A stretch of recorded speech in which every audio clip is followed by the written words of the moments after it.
I want to go deeper with my preachings or sermons here. Actually, sharing na lang po. Huwag natin gamitin na yung preachings o sermons. Masyadong legalistic yan eh. So, sharing. No, I want to share something sa inyo and I hope makita natin yung deeper meaning nito.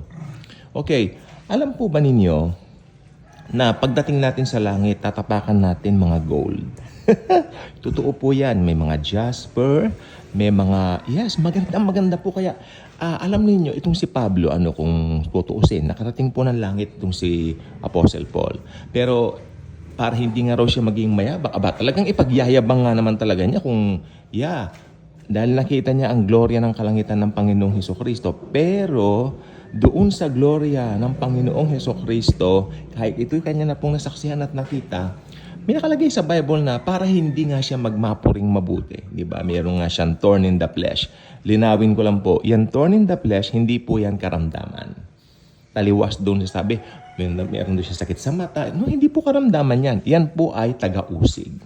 Si Pablo kahit saan po pumunta inuusig, lalo na ng kanya mga kapwa Hudyo, di ba? Pero unfortunately, that is not our topic for today. Ang topic ko po ngayon talaga, ang gusto kong tutukan dito ay yung tatapakan lang natin ng gold.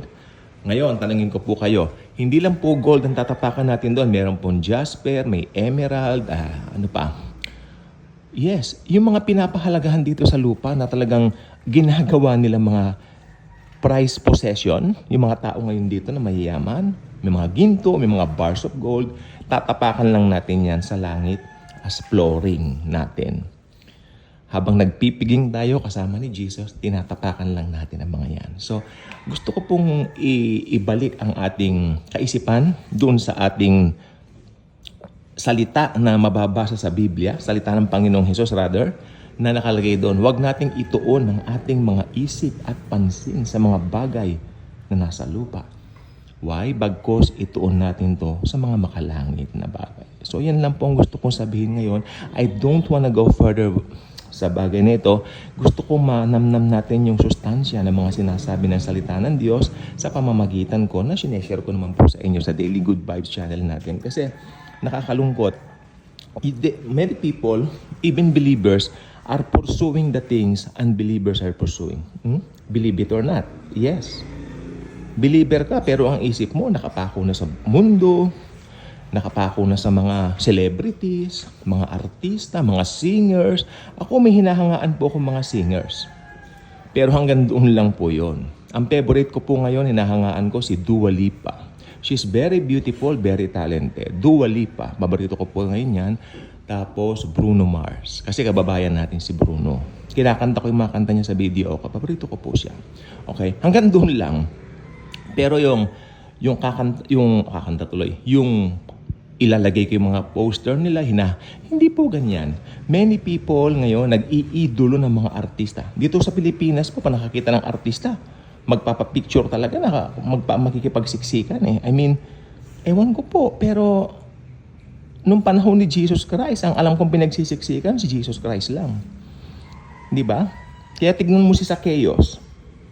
Very successful yung career niya. Bakit kamo? Ang ending, nakituloy sa kanya, si Jesus. Kasi bago siya, yun ang magandang tingnan natin. Ano ang pinurso ni Zacchaeus? Una, iba ang motibo ni Zacchaeus. Alam niyo itong vlog po natin, teka lang po muna, no? Anything goes po rito. Kung ano yung revelation ni Lord sa akin habang nagre-record ako, tuloy-tuloy lang yan. Hindi ako yung tipong katulad ng iba na kung ano-anong nakahanda talaga lahat. No, ako hindi po. Basta kung ano yung nandyan, sige lang. Kasi revelation no? Si Zacchaeus, balik tayo kay Zacchaeus. Narinig niya tungkol kay Jesus Christ because Jesus was very popular at that time.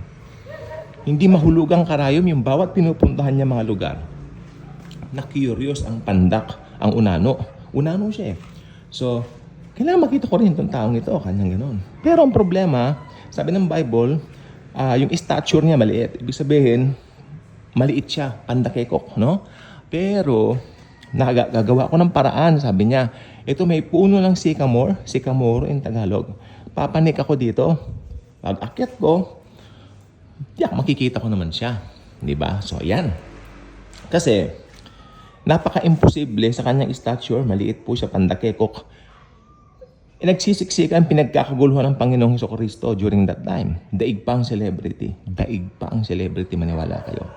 Talagang pinagkakaguluhan, dinudumog si Jesus Christ. Hindi mahulugang karayom yung bawat lugar na pinupuntahan niya para makita lang po siya. Ganun katindi ang siksikan. Paano pandakek si Zacchaeus?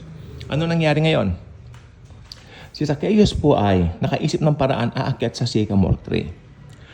So, talagang nag-effort siya. Nag-effort si Zacchaeus. Ito ang aking word. Nag-effort siya ng husto. Pumanik siya sa sycamore. And then, si Jesus Christ, natanawan niya na. Ayan na. Dumadaan si Jesus Christ. Ito pala siya. Ito pala yung taong yun. Yun pala. Pero, nagulat si Zacchaeus, pagtapat sa kanya, tumingala ang Panginoon. Sabi ni Jesus, Zacchaeus, bumaba ka na dyan. Makinig po kayong mabuti. Yung mga artistang hinahangaan nyo, yung mga celebrities na hinahangaan nyo, hindi nila alam ang pangalan nyo. Pero si Jesus Christ tumapat kay Zacchaeus, tumingala pa siya kay Zacchaeus.